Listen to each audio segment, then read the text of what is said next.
Welcome to the Director's Cut, episode number 3, Liberal and Conservative Christians. I'm your host, Mick Larson, producer and director of the documentary series, What Would Jesus Do on Election Day?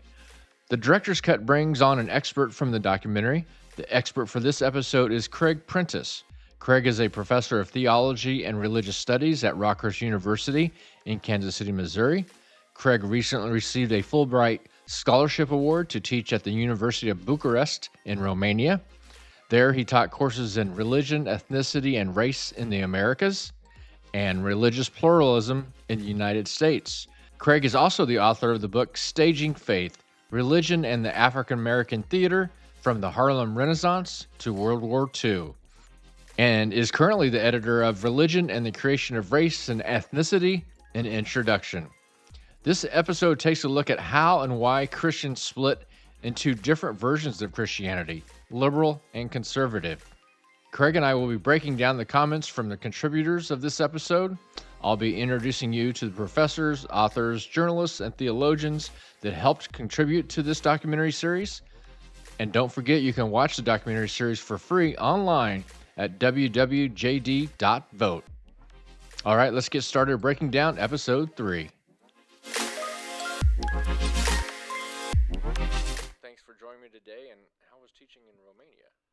Teaching in Romania was great. The students were super inquisitive. They, unlike American students, they all felt like they had something to contribute to every discussion, where American students have a tendency to be a class with maybe 2-3 students who do all the talking and everyone else sits back quietly and watches, whereas there it seemed like everybody had something to say. So I liked that a lot. Very cool. All right, let's get started breaking down this episode. And actually, you are the first one up in this episode.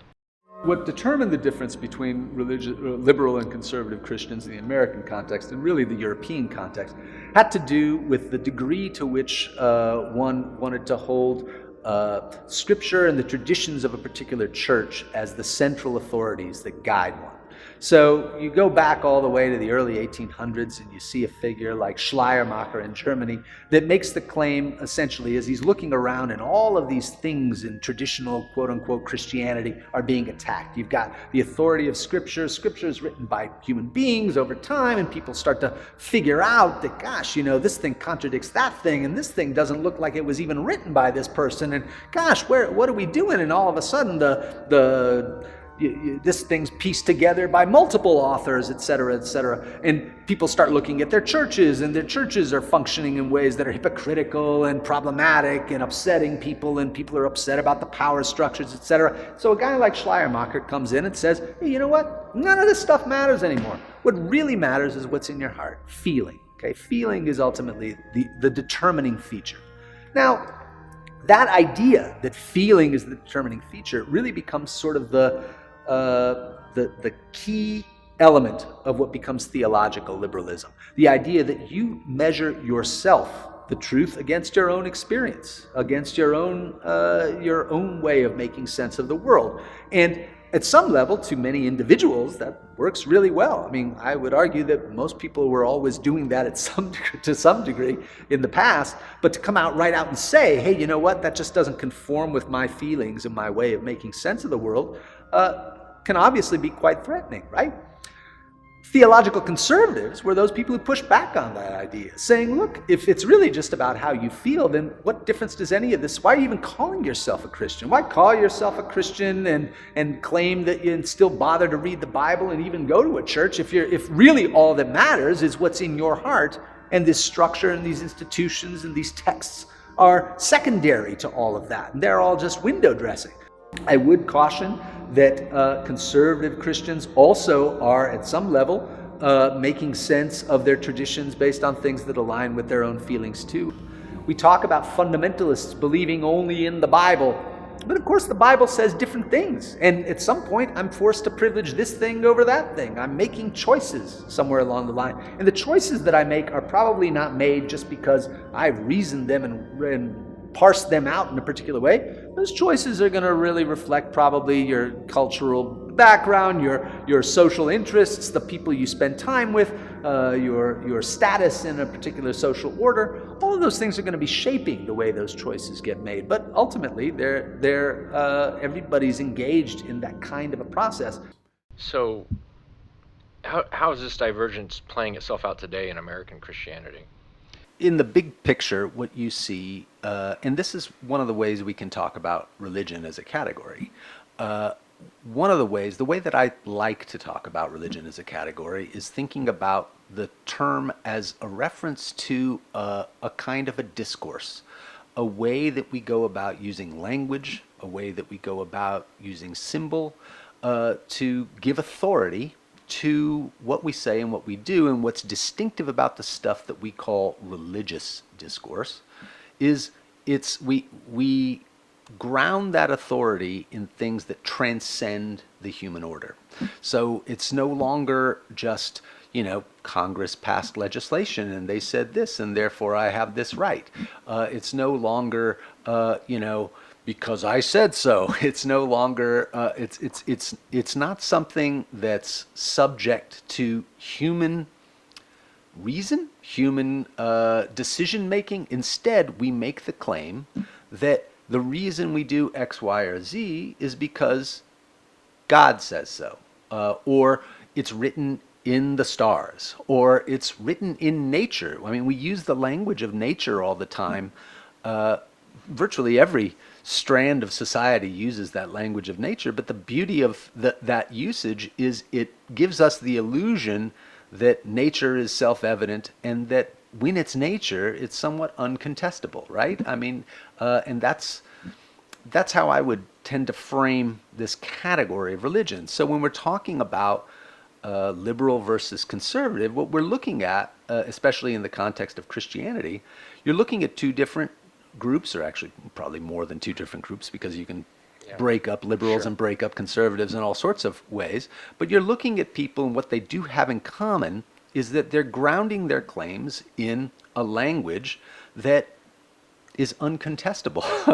It's contestable only insofar as each of them claims the other to be inauthentic versions of this uncontestable vision, this uncontestable order that we're supposed to conform to in some way, shape, or form.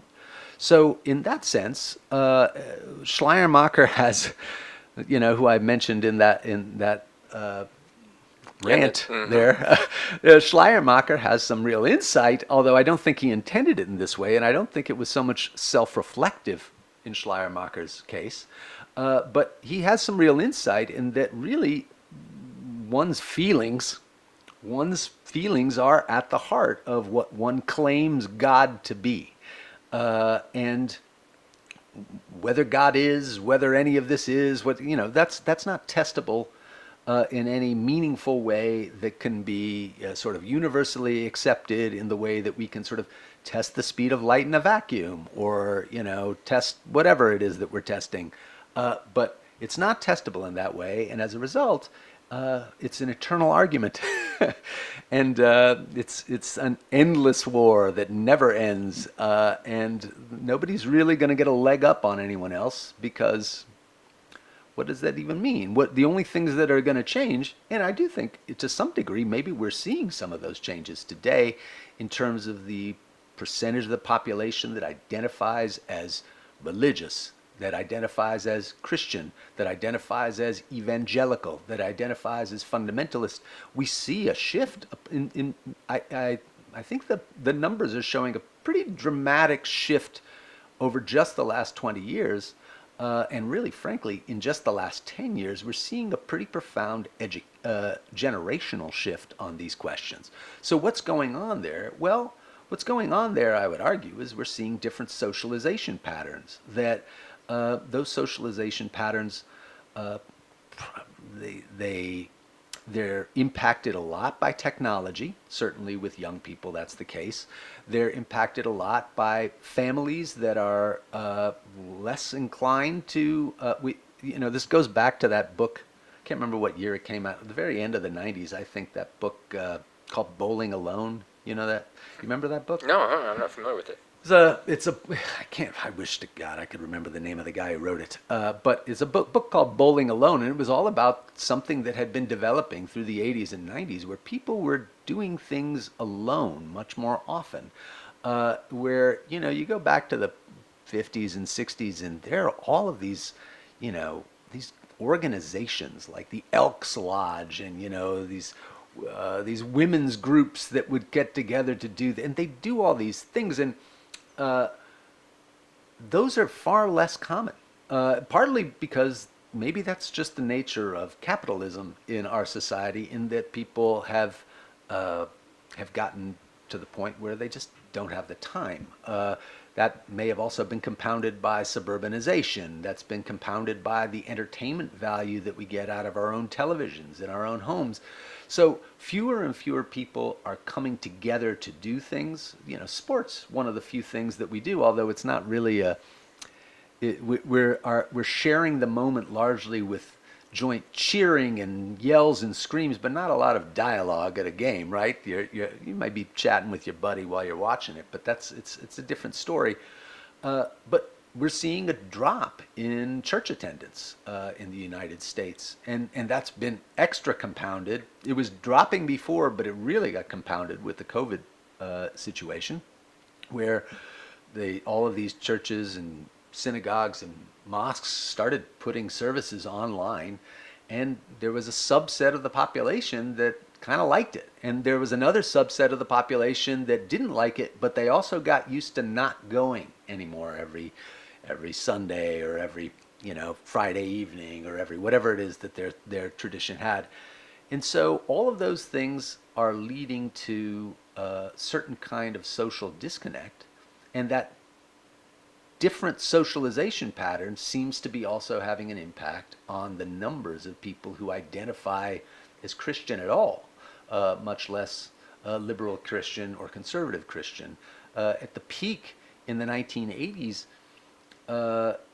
you had something like, it was close to 40% of Americans who identified themselves as evangelical Christian, and at that point, for most of them, that was translating into a form of fundamentalist evangelical Christian. Today, that number is down to closer to like 15%, a very loud proportion, a very politically active proportion, a very influential proportion, but it's a much smaller percentage, and it's also an older percentage. Their children do not seem to be, on the whole, following them down that path. So to the extent that these questions about how Christians define themselves and separate themselves today as opposed to a while back, I think we should always be first paying attention to these what shifts there have been in socialization patterns, because really all of this boils down to that kind of socialization. I mean, if there were no society, there would be no one talking about God.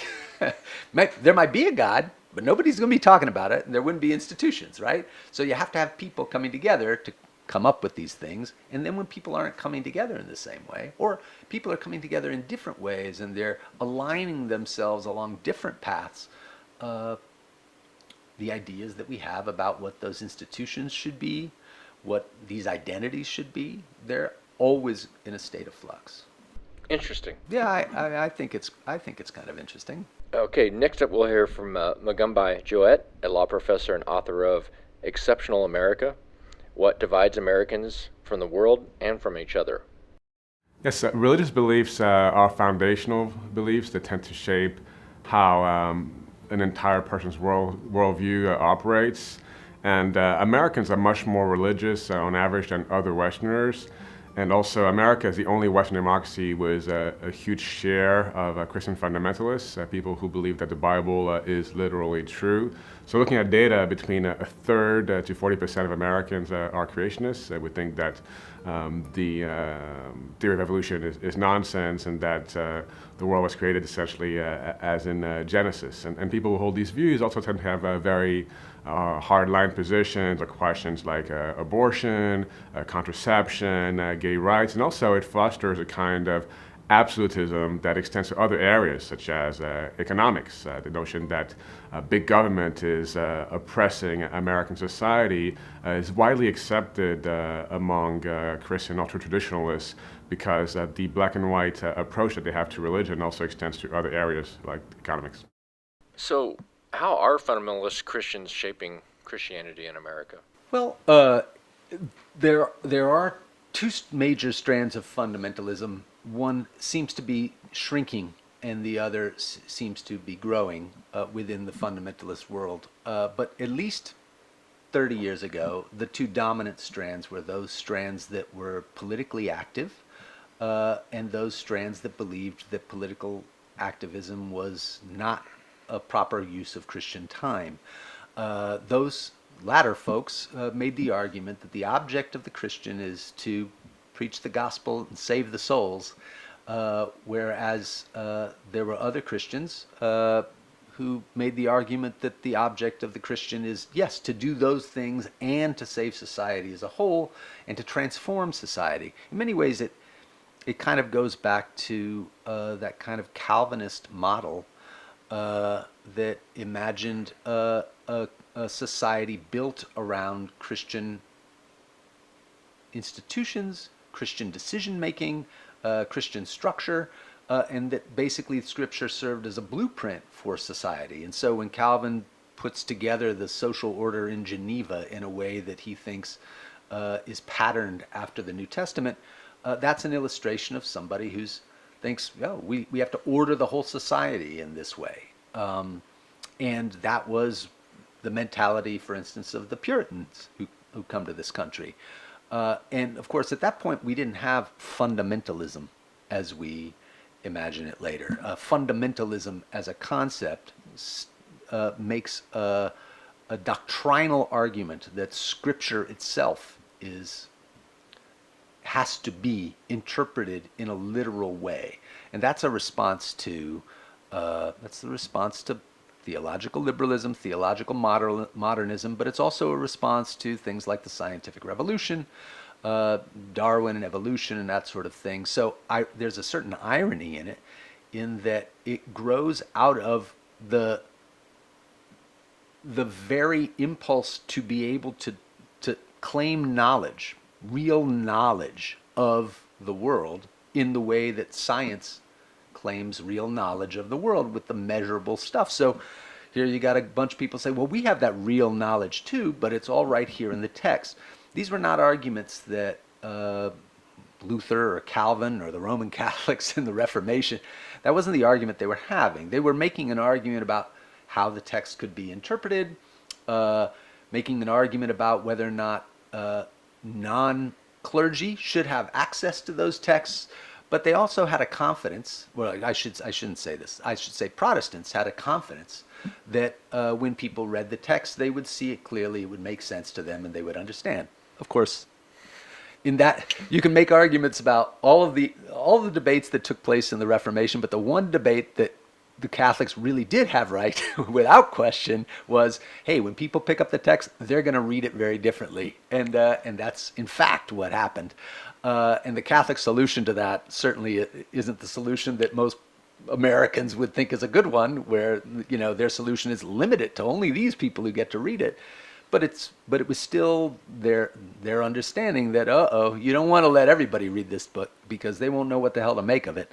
And so the fundamentalism that emerges today is focused on a very different thing than what Calvin was focused on. He wasn't focused. There were plenty of non-literal interpretations of the text that both Calvin and Luther and Zwingli and the Anabaptists, they applied plenty of non-literal, but that literalism comes to be a response, a 19th century response to all of these other things going on in society. So ironically, it's not Christianity as it always was. It's a new kind of Christianity, which would be upsetting to a lot of fundamentalists who don't accept that that's a new kind of Christianity. Christianity's always been about the Bible. And then you ask them, well, what did you do for the first 300 years of the movement where they didn't have the Bible? That's another story. We won't go into that. What do you think about his thoughts that rigid religious views also shape someone's worldview? So what I would argue essentially then is, yes, they do, but at the same time, those people, rigid religious views are not the thing that exists separately from all of these other things. Like, we can't separate those rigid religious views from other kinds of rigid views, in the sense that it's people who are attracted to that rigidity are the same people who are attracted to rigidity in, what one should be eating for breakfast, or what, Yeah. or what one, what beer's the real American beer, or which one. It's rigidity. It's a personality trait, and ambiguity. I mean, at some level, all of us, to some degree, seek some kind of control of our environment. We use language for that. We use habits of daily living for that. We use all sorts of things to control the somewhat chaotic lives and chaotic world that we encounter. And some people are more comfortable with a little bit of that chaos, and other people are so terribly uncomfortable with that chaos that they do anything to control. And that's a personality trait, and it's likely to be put onto this particular kind of discourse. There's a very old debate about whether or not whether religion, quote unquote, is the problem. If we just got rid of religion, then we'd be somewhere. Mm-hmm. It'd be so different. Well, I don't think so, and I think I would argue that at a certain point, if we're going to call religion, if I'm going to call religion this particular kind of discourse that appeals to some authority beyond us, at a certain point we're almost always going to be falling back on that kind of argument. Just like we do see, because at a certain point it's not enough that my expertise tells me something and I'm going to persuade you that my expertise tells me. At a certain point, we're going to come to these moments where we need something else to push us forward in a debate with some other form of power in the world, right? And this is a strategy. It's a tool for that. And once these ideas get out there, and once the universe is filled with these kinds of discourses, then they get used in different ways, and people form their identities around them, and people form their way of making sense of themselves around them, and their thought patterns shift, and all sorts of things happen once it comes out into the world, and then becomes a tool that we can utilize. But I don't. If somehow tomorrow everyone woke up and forgot entirely about what the Bible was, about what God, nobody knew what that word was, and blah blah blah, I don't think it would take long before we have some other word, some other collective texts, some other things that people would point to try and give authority to whatever it is they're trying to, simply because the nature of being a person in the world is to be a person that shares space with other people. And if you're sharing space with other people, questions of power arise. And when questions of power arise, the question of powers battling other powers. And I'm not talking about like huge army power. I'm talking about just basic interests that conflict with one another because we're different, right? So something comes up. That's how I would put it. I would say you're 100% correct, because every society in the history of the world has had religion. So it's going to happen one way or the other. Yeah, every society in the history of the world that we know of has argued about authority, about power, about truth. What gets classified, I don't know enough about the kinds of discourses that emerge among the Tupiniquaa people or among the, I don't know enough to know. But you don't need to know exactly. But yeah, and it might not look like the quote-unquote religion that we're used to, but there are going to be things that get contested, and there's going to be a point where people realize, well, it's not enough for me to say this is the truth because I happen to be bigger than these other people and I can beat them up. And if I can beat them up, then my truth goes, because eventually there's going to be somebody bigger than me. And eventually there'll be somebody bigger than that guy. And somebody else can beat somebody else up. And we keep getting to this point where this army can conquer that army, can conquer whatever. At a certain point, we've got to ground something in something other than it's the law because I say so. we've got to come up with something else. And even in the context of a democracy, we've got this kind of almost metaphysical concept of the voice of the people, and it's as though the people speak with some unanimous voice, Oh, the people have spoken. It's, a 53... 55%. Yeah, 55 to 45%. Oh, the people have said something. But, and even of those 55% who are on the same side of a thing still want it for different reasons. I mean, I think what religion does, and when I'm going back to that definition I gave of like religion as a kind of a discourse, a way that we talk about things and give authority to things. What I think that discourse does is it amplifies things that probably were already there. It functions a bit like alcohol in the sense that you come to see people's personalities in ways, and the alcohol gives them a certain kind of confidence that they otherwise wouldn't have. And that connection, that ability or capacity to connect how you see the world with how the God that you believe made that world sees it, that gives somebody an incredible confidence and also gives them a level of certitude. Up next is religious columnist, reporter, and author Bill Timaeus. He's the author of The Value of Doubt. Jesus lived by story. Jesus told stories to invite us into thinking about them. Today, I think we are required, we really have no choice but to live by metaphor, by allegory, by myth. When you become a biblical literalist, when you become a fundamentalist, you throw off the opportunity to see broader truths. What do you think about Bill's assertion there? Oh, look, I wouldn't get into the argument about whether or not they don't see broader truth, because from the fundamentalist perspective, it's you and me who don't see the broader truth, and Bill Timaeus who's not seeing the broader truth. I don't speak in that language of the truths, but I do agree that we do see things through story. Fundamentalists also tell stories, and the stories they tell may be stories directly out of Scripture, and they interpret those stories in particular ways that sometimes they disagree with one another, but there are also ways that I might disagree with the way that they're making sense of the story, where I'm going to sit here and want to say, well, let's think about the context in which the story emerges. That's not the relevant question for them. The question is, how's God speaking to them through these words? But story is, in fact, the central way that human beings find ways to not just to communicate at the level of information, but to communicate at the level of feeling. Because we tell stories because we feel along those stories. We place ourselves in these stories. We can imagine ourselves as characters in these stories. And the effectiveness, one of the things biblical scholars seem to agree on about Jesus, and again, we don't know much.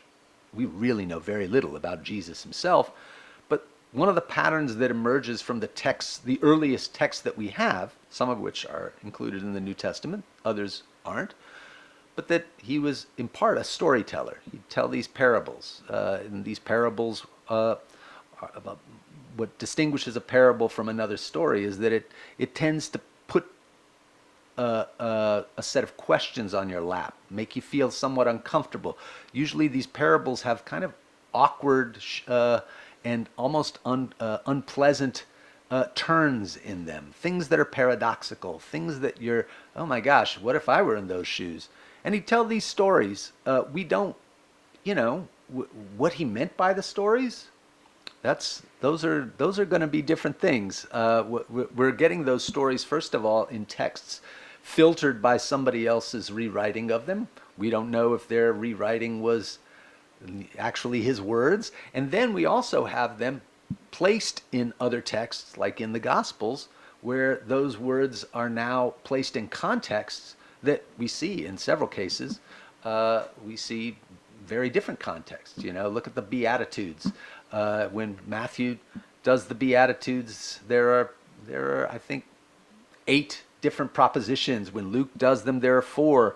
Luke has him talking to the disciples. Matthew's talking to a crowd, blah, blah, blah. I mean, everybody's doing these things differently. The stories are different. So it's a story that's being retold as a new story, that's being retold as a new story. and we hop back and forth to what's useful for us at a particular time. And I mean, so in that sense, I agree completely with him that that story's at the heart of what we do. I would dispute the idea that somehow fundamentalists lack the capacity to understand these texts as story. I think, if anything, they see them as these grand stories that they're a part of in ways that non-fundamentalists might not see themselves as being a part of that story anymore. Do you think if you're a literalist, word for word, does that like give you a free pass intellectually that like, well, this is what the Bible says, so I don't need to think about it? It may, but I would make the argument that nobody's actually a literalist. That it's just some literalists don't know that they're not literalists, because there's always a selective privileging going on with the text, that we are forced to make decisions about what we're going to take. You know, the things that Jesus says about your family, and that, you know, who your real mother and brothers and sisters are in the Gospel of Mark, one who does the will of God goes directly against your honoring of your father and your mother. Okay? So how am I going to work that out? Well, you can work it out in a lot of different ways, but you're forced to privilege one narrative over another narrative. So every biblical literalist that I've ever met has never been willing to say, well, my father's, no, if my father, that you have to honor those, especially in fundamentalist culture. There's definitely like a filial piety that goes on with respect to, you know, and in fact, that was one of the great debates when the evangelical movement moved from its primarily northern focus among northern theologically educated people to the South. And it brings these stories about, you know, maybe the father, and the father isn't the person you should be listening to if somebody else is preaching the gospel properly. They had all these young evangelical preachers in the early 1800s showing up in these southern states, preaching against slavery and preaching in ways that were undermining of the patriarchal culture that dominated the Anglican South, and that challenging of that way of understanding Christ's message ends up eventually leading to the evangelical movement in the South adapting to the kind of patriarchal hierarchical framework, and rejecting some of those things. But basically what you have are two people reading a story differently. One, you're reading a story of a Jesus who's saying, hey, guess what? None of that stuff matters. That daddy's the boss and the plantation owners, none of that stuff makes a difference. What really matters is the word of God. And then all of a sudden you put them in a context where, guess what? They're not going to let you preach if they don't. Yeah, and pretty soon nobody's going to show up to your church. Nobody's going to show up to the churches, and nobody's going to be paying your salary. And pretty soon, the message adapts. And pretty soon it's, well, maybe slavery is not so bad. And maybe we don't want to push that anymore. And so all of a sudden these, radically abolitionist movements like the Methodists and the Baptists were in their earliest of days end up splitting over those questions because the environment they're in. Yeah, the environment changes the reading of the story.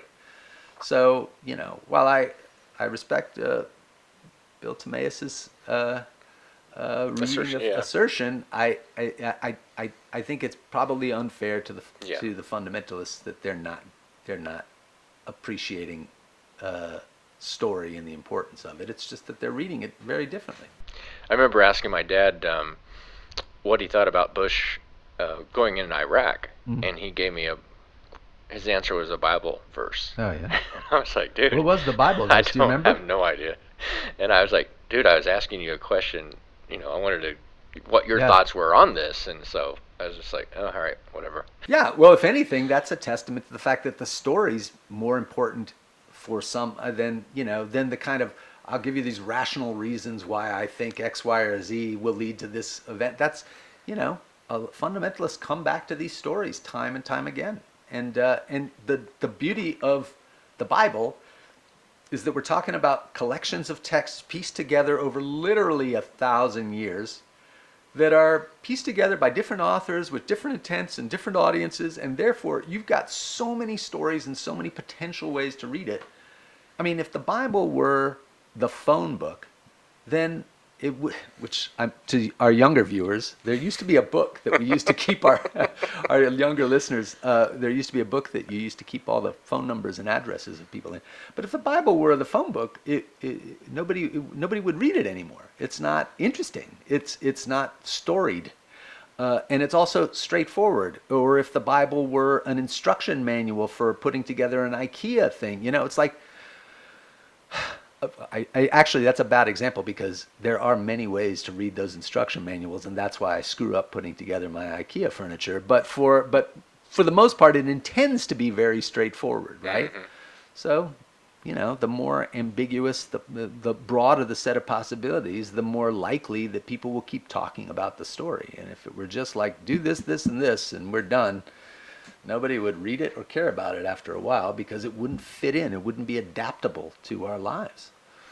All right, up next is Jimmy Itzak, former director of church life, youth, missions, engagement at Second Presbyterian in Kansas City, Missouri.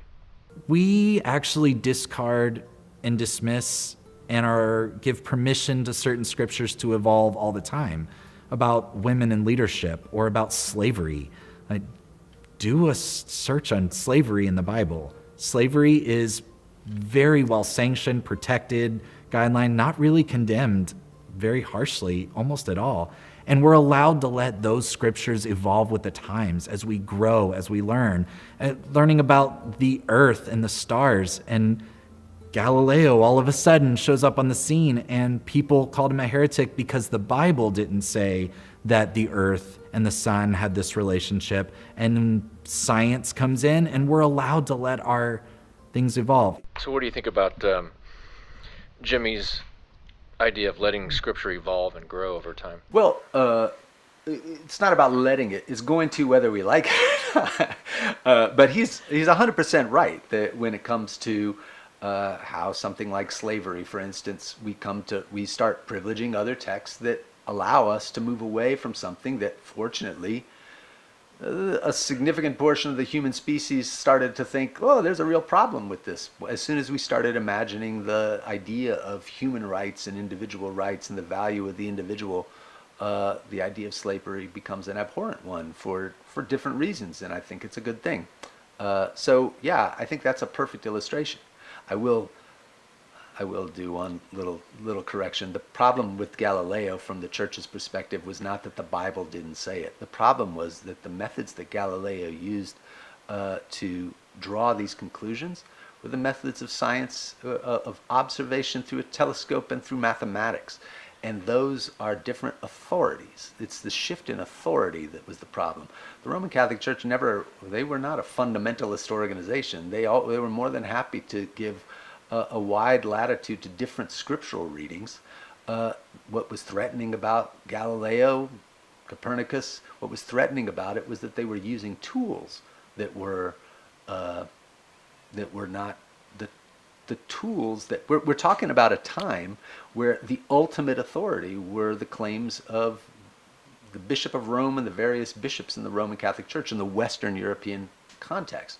So when you come up with a new standard against which that authority is measured, that's the real threat. But it wasn't Scripture itself, although Scripture did tell a different story, but Scripture wasn't the only thing that told a different story. Our experience told a different story too, because our experience tells us that we're not moving at 100-something thousand miles an hour through space, and that we're not, spinning around the sun. Our experience tells us that the sun rises and the sun sets. So it's not just about that. It was about the tools that Galileo was using. Next, we'll hear from Bill Timaeus again. If you live only by rigid creeds, you're going to miss the beauty of the world, the art of the world, the opportunities for discussion about the metaphorical ways that life proceeds. And I really think that the last thing Jesus would be is a Christian fundamentalist. It's not to say that there were not and are not some things about which he's clear. You know, who is God? How do you treat neighbors? You know, there are some foundational truths for sure. So what do you think about Bill's comment that the last thing Jesus would be is a Christian fundamentalist?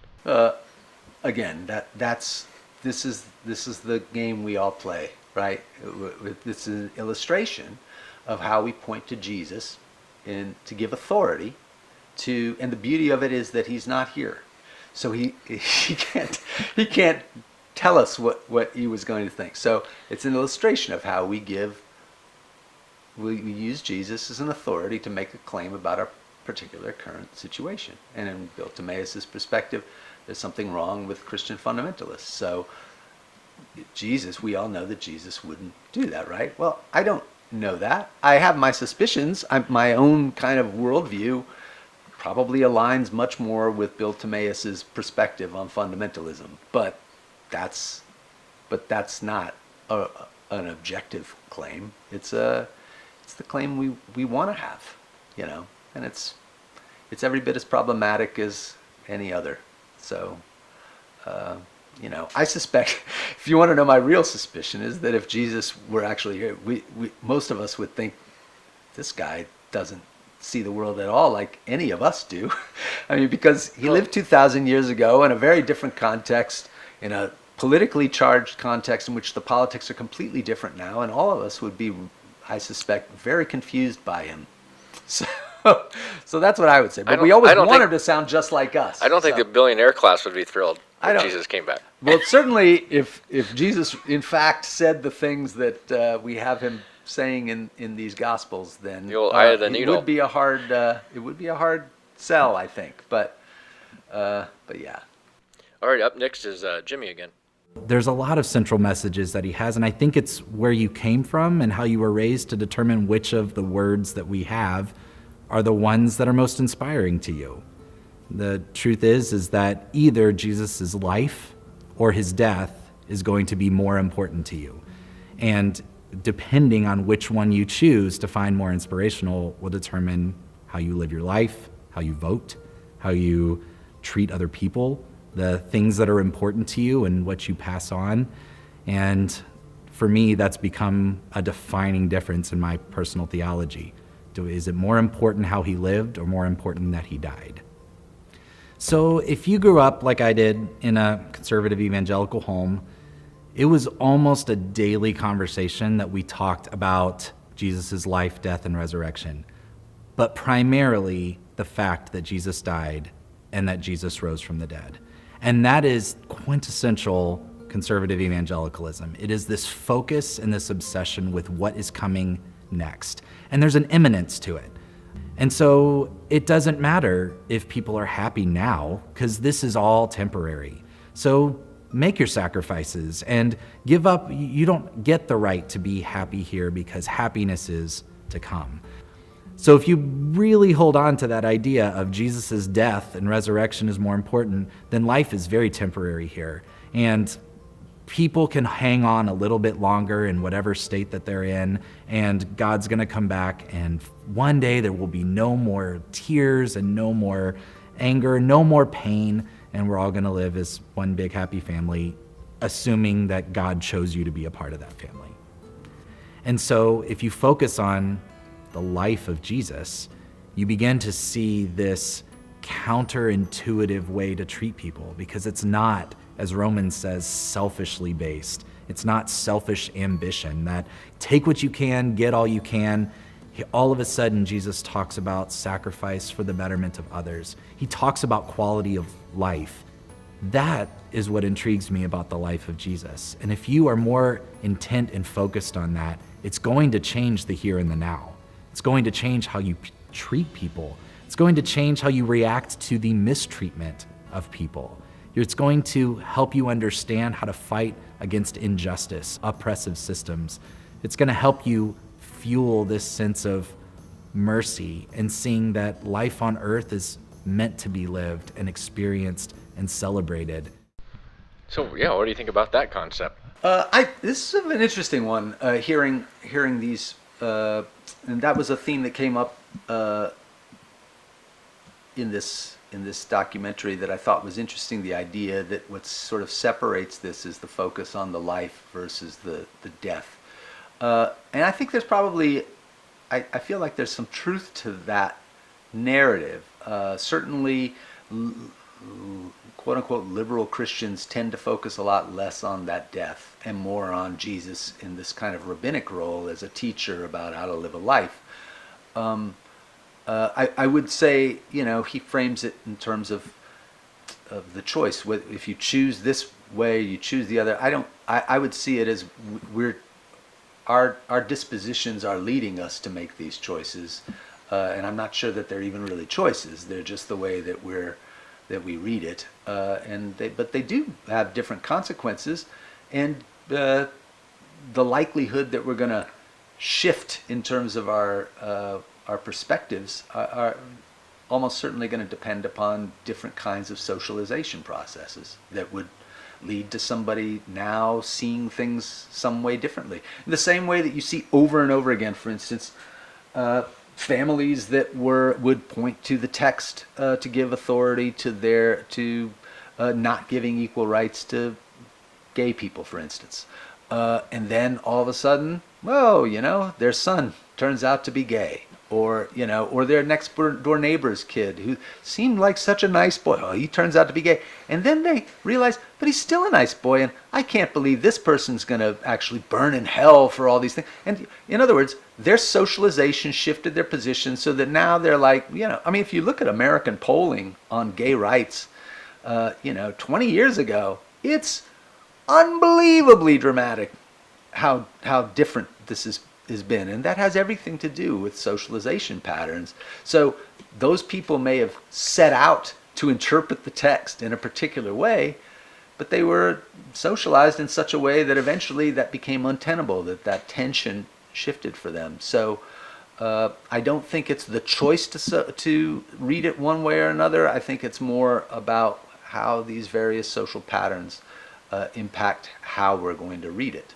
And sometimes that dissonance becomes so great that we say, you know what, I can't read it like that anymore. Maybe it meant something else. But back to your first comment in this whole segment is about how I feel. Yeah, well, this is, by the way, kind of classic liberal theology perspective then, right? That it is ultimately how you feel. And of course, people's feelings are ultimately what determined the shift in questions like how gay rights was perceived by a plurality of Americans. It is that it didn't feel right anymore.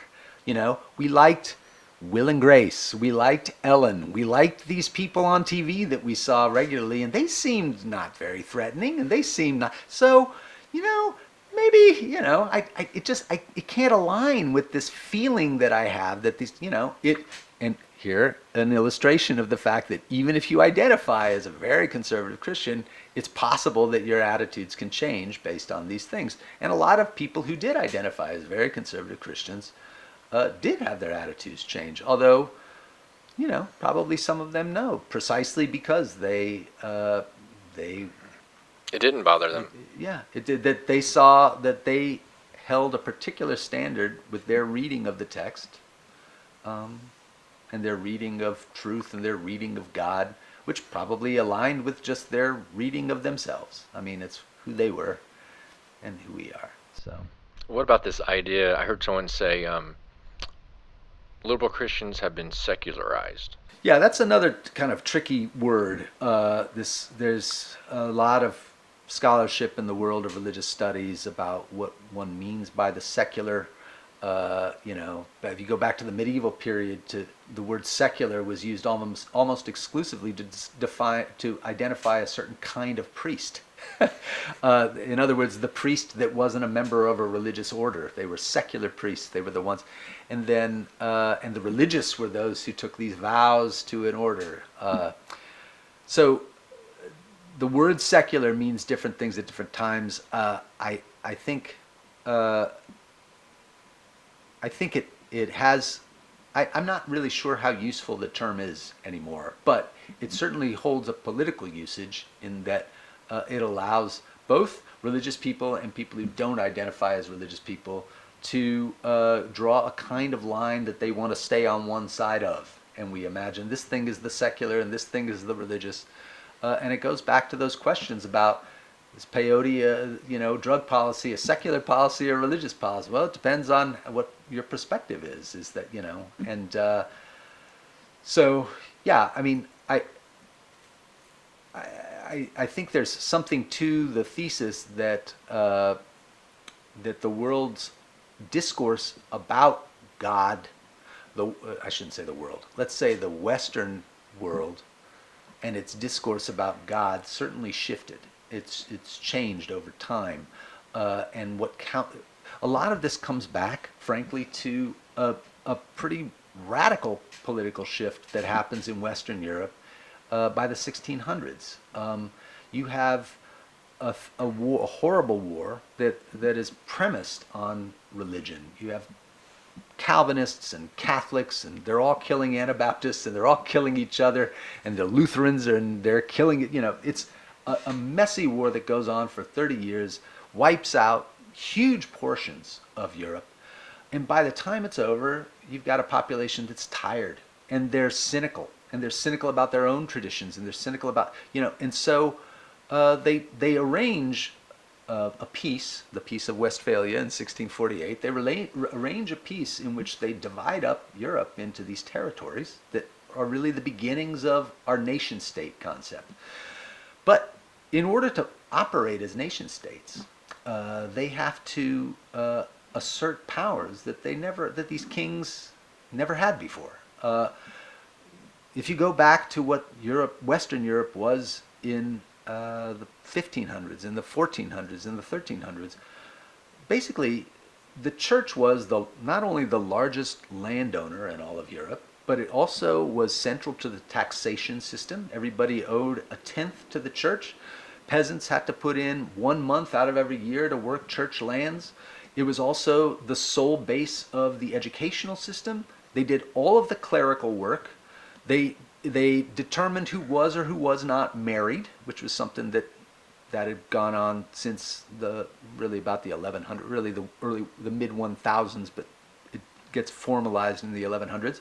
You have all of these roles that today we associate with government, including the raising of armies. I mean, the Pope raised armies to defend his papal lands. Today that sounds like bizarre. Imagine little Francis, running around raising armies to defend. That's not how it works. We think of the Pope as a spiritual leader, but there's a reason we think of it like that, and we think of it like that because in order for this Western liberal nation state to succeed, we had to create a world in which this institution, in this case the Roman Catholic Church, was pushed to the sidelines in terms of the power that it could assert to do the things that today we associate with modern nation-state governance.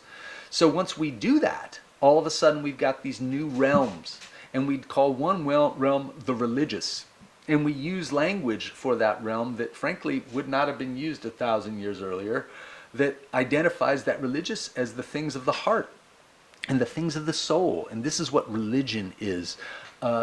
These internal things. And of course, one of the reasons why Protestant theology grew the way it grew was because it appealed to precisely that political movement. It appealed to that sense that your salvation is not dependent upon your relationship to this institution, the church, anymore. Your salvation is dependent upon a grace of God given to you, not of any merit of yourself, just by God's mysterious power. You have that grace, you have that faith, or you don't have that faith. And that's what determines whether or not you're saved, as opposed to a system in which whether or not you're saved depends on how often you're participating in the sacraments, and whether you or not you die in a state of grace is determined by the church thanks to these participation in these sacraments. So Protestantism appeals to those who say we shouldn't be going through the church for all these things anymore. And so this whole new environment develops in Western Europe that leaves out the whole rest of the world, because the world didn't operate that way. Governance happened in so many parts of the world where people constantly appealed to God or gods, where people constantly appealed to priestly classes, where people constantly appealed to various texts in some cases, or appealed to traditions that they had that today we would call those religious traditions, right? But in the West, this divide develops because of this new shift. It's religion exists because it becomes a religion, quote unquote, as a category that we now talk about as like this internal spiritualized thing.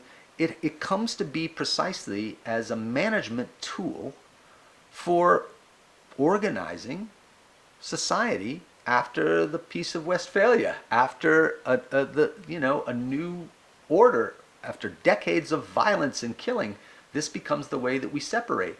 So what gets classified as the secular and what gets classified as the religious, these things have a history, and it's not a history that just happens. It's a history that serves particular interests, and for better or for worse, it serves those interests. And so now, when we look at a country like Iran, for instance, and we see we look and we say, oh my God, it's run by these clerics. They're living in this ancient time. Well, Iran just didn't have the same history that we had, right? Yep. So they're no different than the Western world was. They haven't had the Reformation. They didn't have the Reformation. They didn't have that particular set of violent acts that produced a different mentality, that produced, so they don't classify things the same way we do. But it's not like they're some sort of conscious attempt to skirt reality. It's that our reality was shaped by a particular history, and it's a particular history that we take so for granted that we imagine that there's obviously a thing as the secular and there's obviously a thing that there's the religious,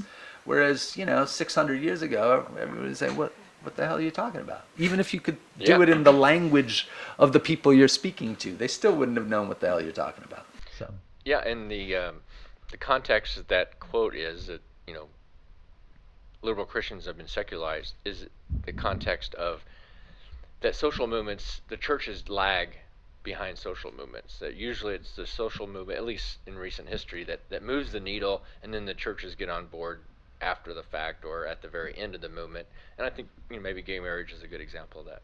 it depends on the churches, right? I mean, there are super progressive churches that were ahead of the curve on a lot of these questions, but certainly that's been the case with a lot of the churches. Mainstream. Yeah, quote unquote mainstream. Up next is Rob Ryersey. Rob is the political organizer for the evangelical organization Vote Common Good. He's also the author of the book Running for Our Lives, a story of faith, politics, and the common good. How am I living my life now? And you recognize hell can be something that people experience today and in this world. And I don't want to bring hell to this world. I want to bring heaven to this world. And that shifts your focus to, how I exist in the world, how I live today. And then the teachings of Jesus and the example of Jesus and how Jesus lived becomes much more important because we're trying to follow that example. Again, I see him privileging texts and privileging a Jesus that speaks to this world as opposed to another. And you can find passages. I mean, Jesus talks about his Father's kingdom and he makes parables about his Father's kingdom. So there's this other world, there's something happening in the future. There's language of Jesus talking in that way too.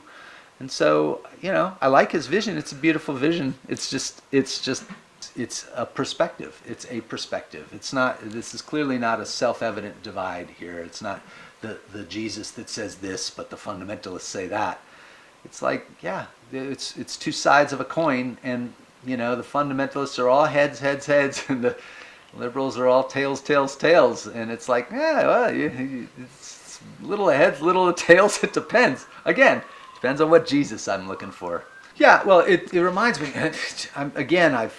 I can't remember the study, but it was pretty popular. It was out in the papers when it came out. Some people may have been familiar with it. There's a study about maybe a decade ago of people, and they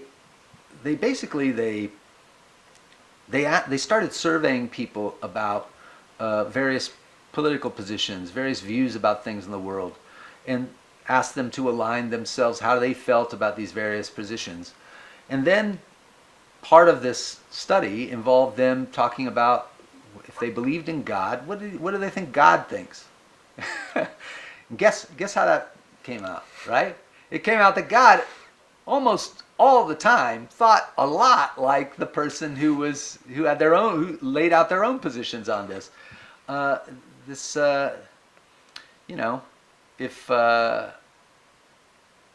It goes all the way back to, I'm trying to remember the ancient Greek figure who pointed out that if the world were just horses, then God would look like a horse.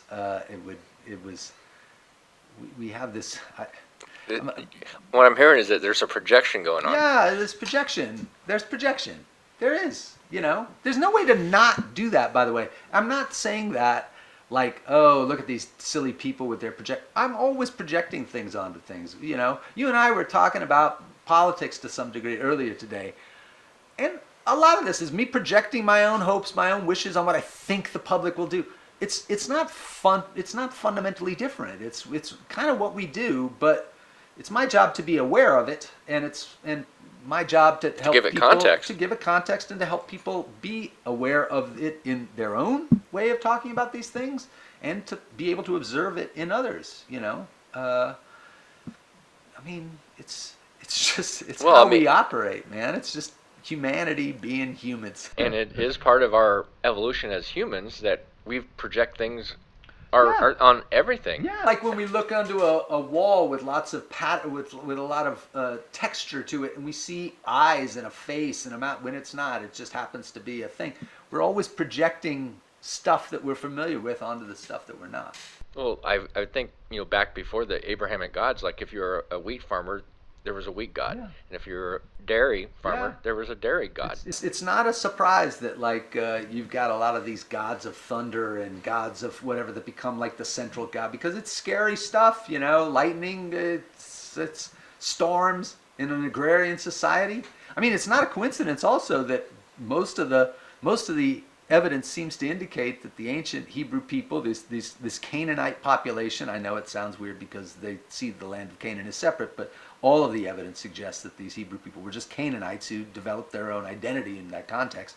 But that so much of their Yahweh worship happens at precisely the time where Yahweh becomes a useful figure in the context of an agrarian society. They were once a nomadic people, and then they settle.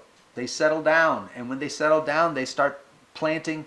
And when they plant, then you need gods to do different things than you would if you're just wandering back and forth, throughout the year with your goats and your, sheep and all that stuff.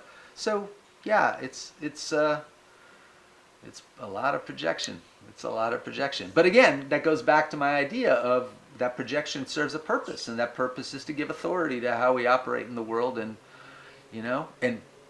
big shock when you go back to like the Ugaritic texts that these other, Canaanite kings would use. They had gods too that were rewarding them for their worship and punishing their enemies, and it sounded a lot like Yahweh. It's he's not the only one. It's just that those texts didn't last in the same way because they didn't have the history worked out differently. Next is Professor J.H. McKenna. He's the Senior Lecturer, Department of Religious Studies at the University of California at Irvine.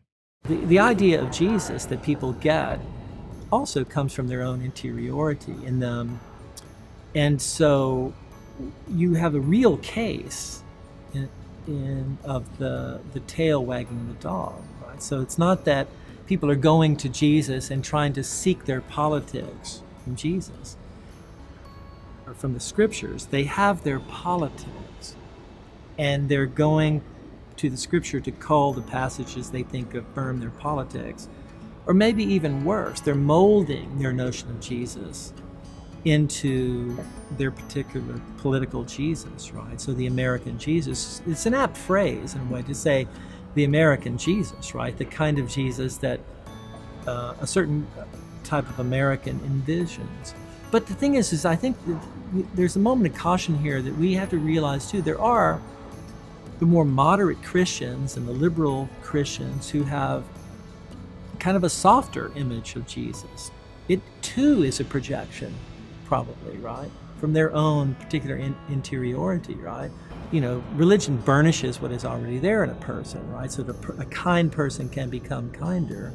A mean person can become meaner with religion. And political people can become more political, more politicized in this way. But people, I think, project onto Jesus what they want him to be. And so it's another way of having an insight into the person you're speaking with. Tell me about Jesus. And then they talk, and then you're thinking, I'm learning a lot about this person and maybe very little about Jesus, this sort of thing.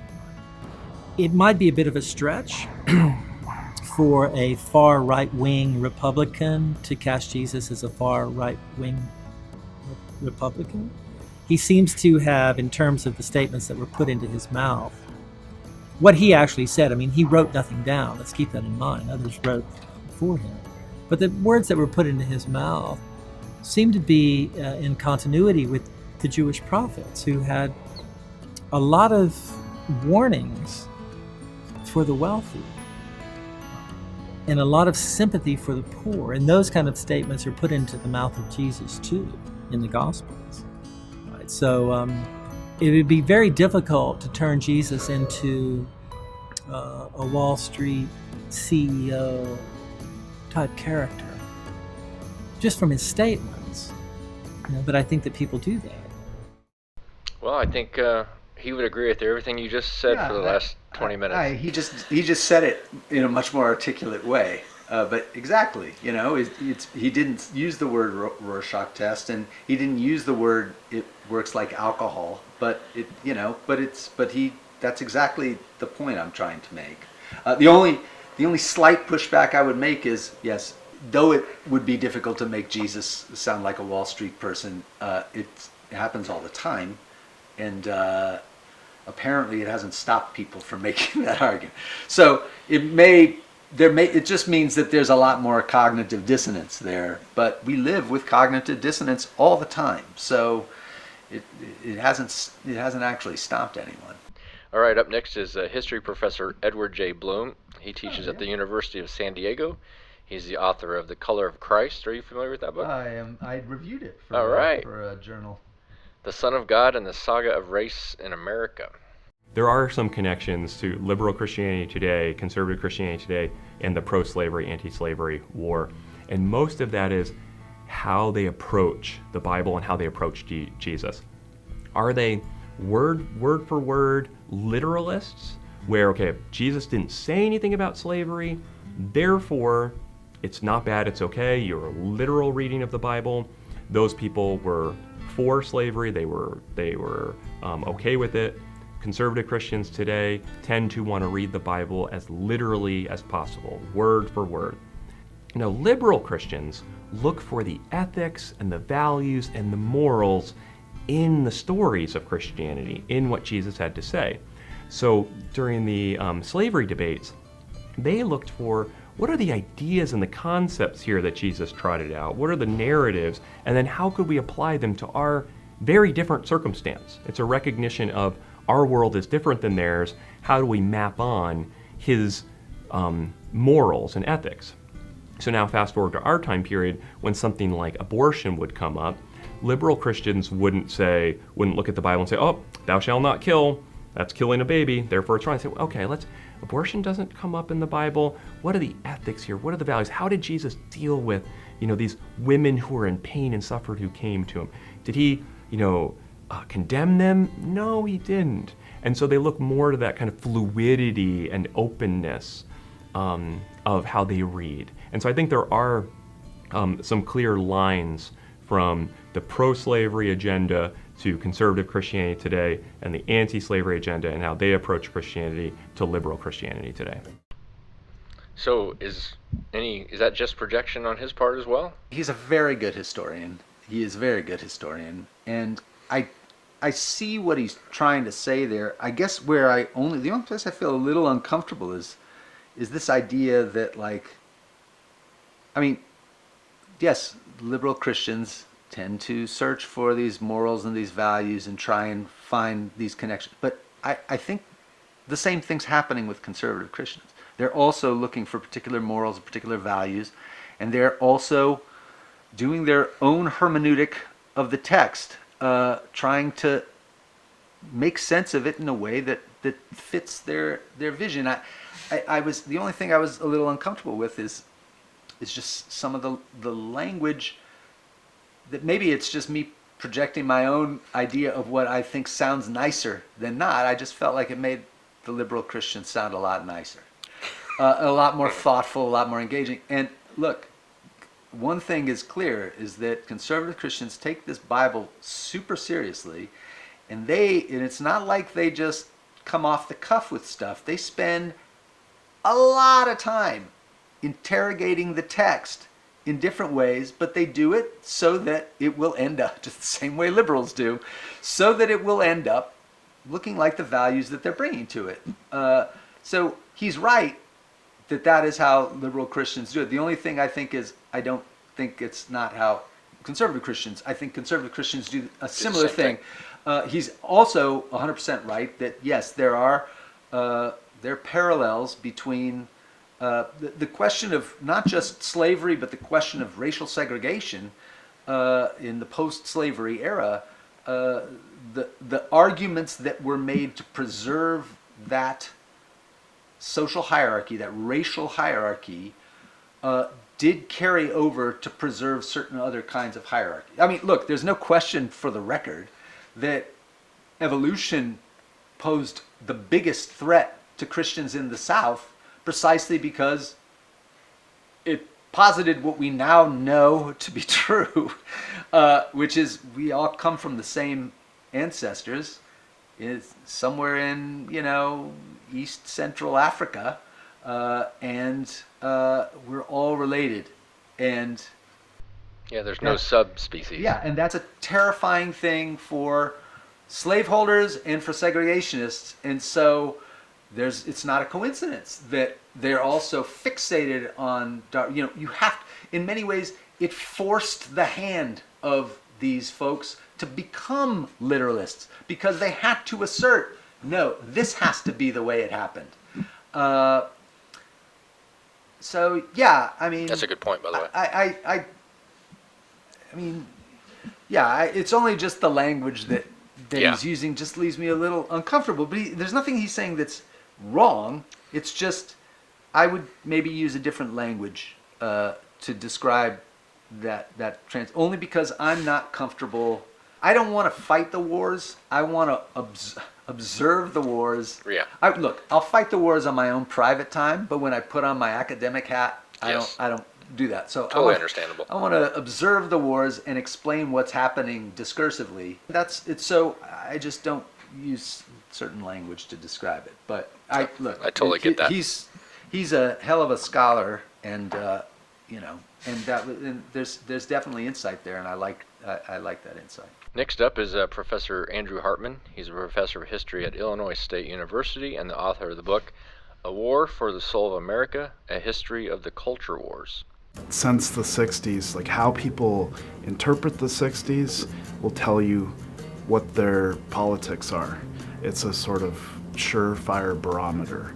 If the 60s was a great time, a time of change, necessary change, a time of progress, then you're going to be a liberal, you're going to be on the left, you're going to vote Democratic. If the 60s, in your view, were a time when there was a moral decline in the country, which is how many people interpret it, when standards were raised, well, then you are going to be conservative, you're going to vote Republican. And certainly this is the appeal of Donald Trump's campaign slogan, Make America Great Again.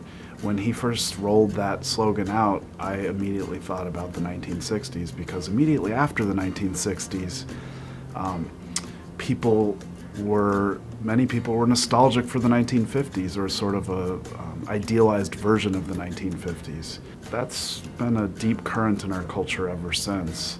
And so the 60s, I think, did produce revolutionary changes at the cultural level, but then also become a myth in our culture that everyone has to position themselves for or against. if you think about the 1950s, if you're white and you're middle class, it's a pretty good time, especially if you fit in well in a traditional sort of lifestyle. Nuclear family was stronger in the 1950s than before and after. Church-going rates were incredibly high. But, you know, if you're black, if you're gay, if you're a woman who doesn't want that traditional lifestyle, the 50s are not a good time. His comments about, make America great again always makes me think of great for who? But the beauty of it is it's so ambiguous that look, liberals have their own nostalgia about the past too, even though there's like a horror of white supremacy and a horror of patriarchy and all these things. There's also looking back about, we'll still point to the framers of the Constitution as like, oh, they understood, about this thing, and then we'll ignore the fact that, we still make those arguments using the same sources of authority.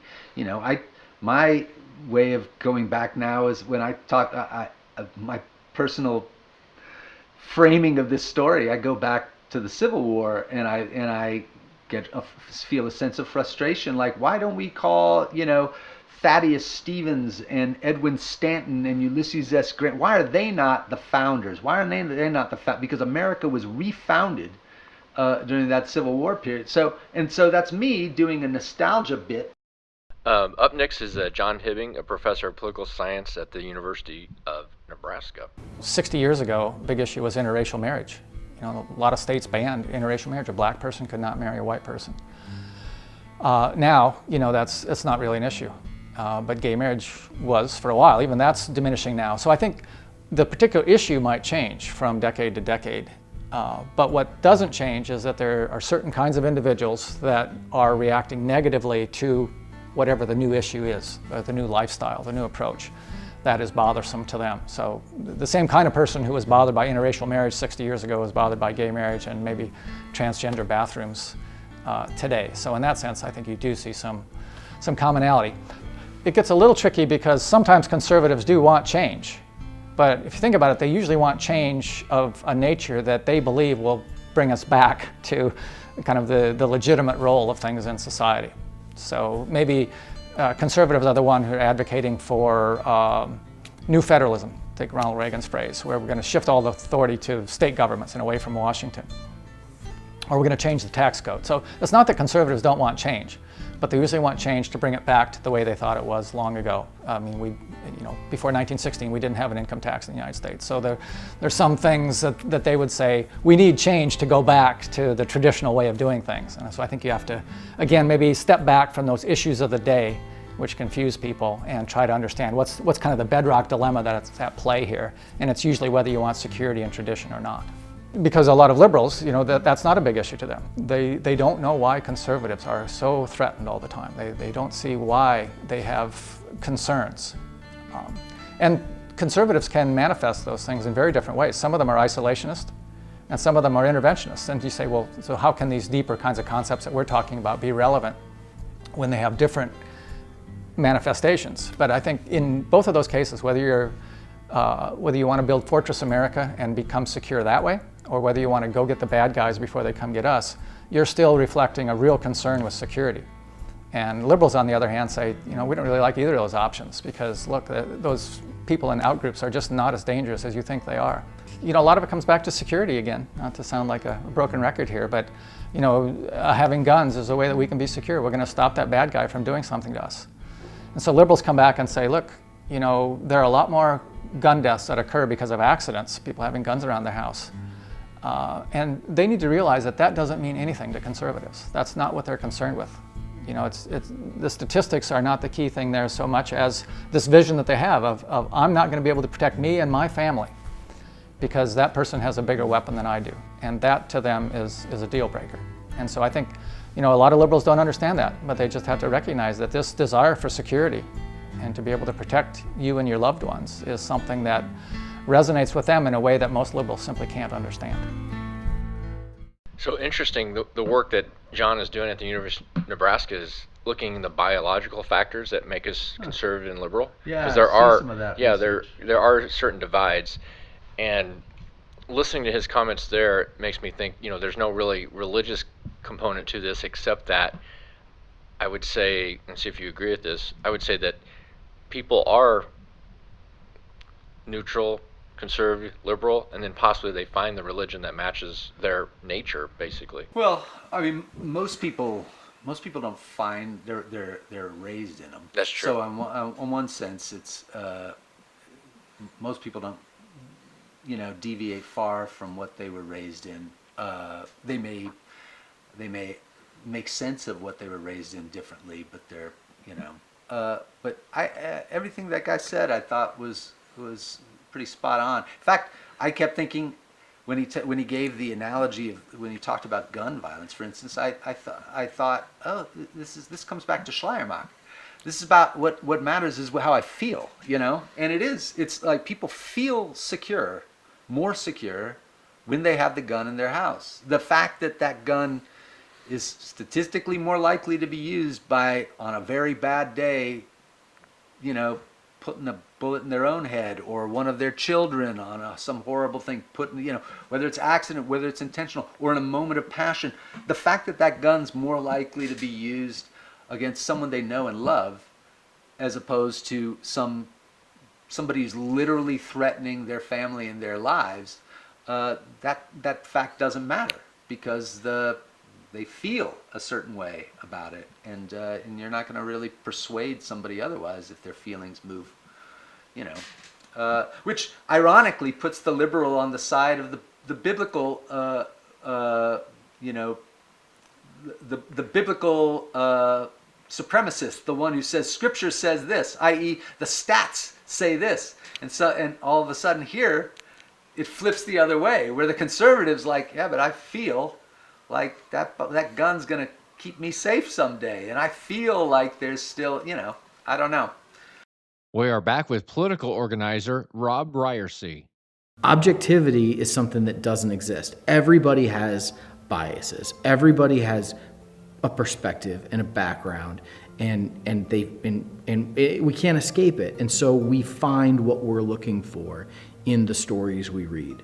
And so I think Christians interpret the Bible differently because we're all subjective. We all have biases. We all have perspectives. And I think this idea that, well, I'm going to find like the one absolute truth, I'm going to do this in an objective way. The people who think that actually are the most blinded. The way to overcome your bias is to admit that you have it. The way to recognize, oh, I might be shading this and reading this through rose-colored glasses that I want to read it through, is to recognize that you're wearing them. The person who's oblivious to them is never going to recognize that, like, there are other perspectives. So I actually don't see it as a problem that people interpret the Bible differently. I actually think that helps us, that tension gives us a fuller understanding of things, and that we can actually find the truth in the tension of how we wrestle with the text. But when our approach is, here's the correct interpretation of the Bible, fill in the notes in your notebook, the blanks in your notebook, and just memorize it and you'll be good, that's not an approach that I think is helpful. I mean, I have been on both sides of this divide. I have been the conservative, white, Republican voting, Rush Limbaugh listening to, traditional conservative.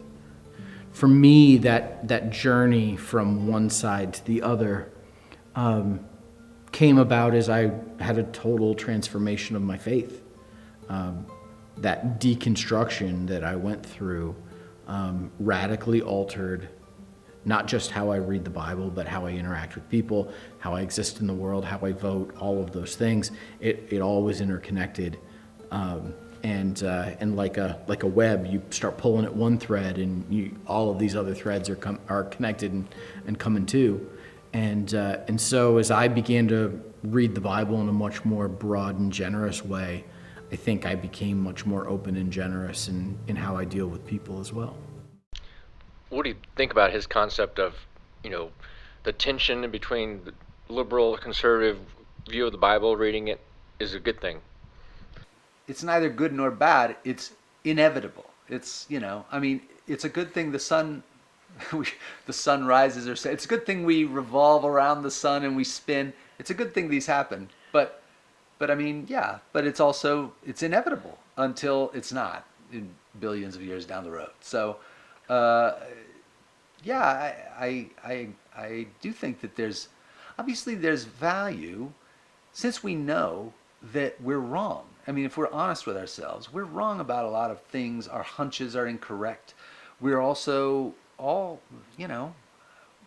we have feelings about people that we know to be not good feelings. We have biases that are, problematic biases when we encounter certain people. We've got all sorts of messiness in our world. So if we were the barometer of all things, it'd be an awful world, I mean, yeah, it'd be an awful world. Well, I mean, and also that if you take a dive into evolutionary psychology, you get to understand why it's so messy. Because there's systems that we still carry with us that don't really have any value today. That's still in us. But that's another documentary. No, that is another documentary. But it's very true, and so much of our emotional lives are dictated by those holdovers from a much earlier period of our development. All right, one last comment from history professor Andrew Hartman. The purpose of the culture wars, or the reason for them, is that we in the United States have always had this debate about what it means to be an American. I think this is the only thing that really ties us together, is that we're all willing to have that debate. And after the 1960s, that debate got incredibly heated because our answers to it were so different. And the people who voted for Donald Trump and the people who continue to support him, they have a very particular answer that many other Americans don't recognize as their country. Some of us recognize the country as being multicultural, as being moving towards having more feminist values, as being much more aligned with a sort of global community that wants to cooperate on issues of major importance like climate change. But there's many, many Americans who don't see that as being the definitive way to think about our country. What do you think about that idea of the debate of what it means to be an American, especially through the lens of Christianity? His point about one of the things that defines an American is somebody who argues about what an American is, right? Right. So I often will say in class that the defining feature of what we're going to call someone a Christian is somebody who's invested in the idea of what a Christian is. And I like to, in my intro religion classes, I like to do these, use the image of a network, like a social network with all the little dots and the lines connecting. And I think of these religious traditions, whether it's Christianity, Islam, Hinduism, Buddhism, these kinds of isms. I think of them as basically these discursive networks of people who, what they have in common is that they share certain stories. They share certain stories that they use authoritatively in their worlds. In other words, they use them mythically. They use them as myth to give authority to how to be in the world. They have texts. They have individuals and institutions that they point to that they use as authorities, and that's what defines their connection. Is that, oh yeah, we all agree that this is an authority for. So if I'm a Southern Baptist from Oklahoma and I'm having a conversation with a Advaita Vedanta practitioner or philosopher from India, and one person's talking about the Vedas and the other's talking about Scripture, you're going to talk past each other. You might have things in common if you really spend a lot of time talking, although probably not those two groups so much. But you might have some things. But what defines them as communities is that they are engaged in these debates, these discussions, this give and take about what constitutes authenticity, an authentic Christian version, authentic Hindu version, real Christianity. And we use this word, and when I'm saying authenticity, I'm putting quotes around it because the word authenticity, it's, in my academic view, it's like a cudgel to just beat people. Right. Because, we define one thing as authentic. It always looks like the stuff we like, and the other stuff is not the authentic. But he's right about this vision of America as this, and of course, it overlaps with what people say about Christianity. And, basic in-group, out-group dynamics sort of dictate that we're going to define ourselves in ways that differentiate ourselves from other people, and we want that those definitions to align in some sort of way. And if I identify myself as a Christian, and I identify myself as an American, and I like those identities, and I've imagined those identities in ways that align with other aspects of my overall personal identity, then it's not surprising that people want to blend them, want to say, oh, but these have a lot to do with each other. We can't separate these two, because you can't separate those two in those two people, or in that one person. Right. In that one person who identifies themselves in that way. So, and the pushback is, hey, that's not my identity.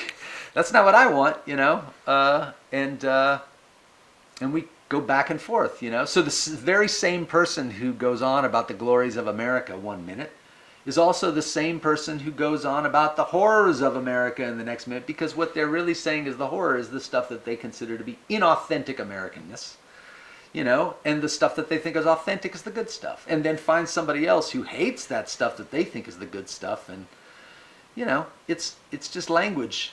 It's language, and it's what we do to create our order, is to make sense of the world through that language, and that's a never-ending process. It's a never-ending process. There's no victor here. There's not going to be a point at which real Christianity shines through. There are consequences to every. I don't want to. When I say this is like a language thing, I don't want that to make it sound as though I'm saying there aren't real, tangible consequences to every single one of these visions.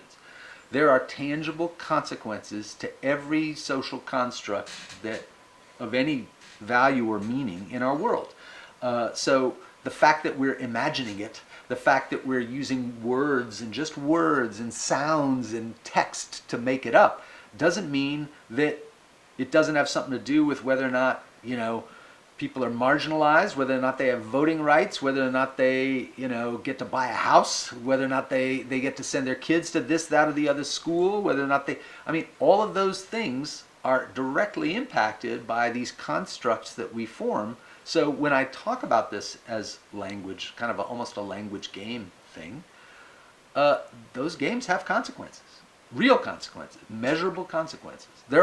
Football is a construct, but there are measurable consequences to football. I'm sorry to hit the thing. It's a multi-billion-dollar industry. There are people who become wealthy. There are gamblers who become poor, all as a result of this ridiculous construct that has no actual. It was invented by our remarkably creative and strange minds. That that's true of all of these other things too. I don't ever want to dismiss this as just, oh, these people say this and those people say that, and nobody's really objective, and everybody's got a bias, and it all matters. It matters because how we actually live in the world. This is the distinction between the privileged and those who aren't. I'm a white upper middle class cisgendered male who just. It sounds like you won the lottery. Yeah, I did, right? And there are certain things that probably won't happen to me as a result of my social position, no matter how bad things get. But there are plenty of others who that's not how they're going to be. That their lives aren't going to be affected in that way. Our last comment is from Samuel Abrams, who is a professor at Sarah Lawrence College and the author of the book Disconnect: The Breakdown of Representation in American Politics. So much of human history, not to mention American history, can be shaped around the question of what tribe are you part of? What group do you deeply, deeply identify with? And how do you react accordingly?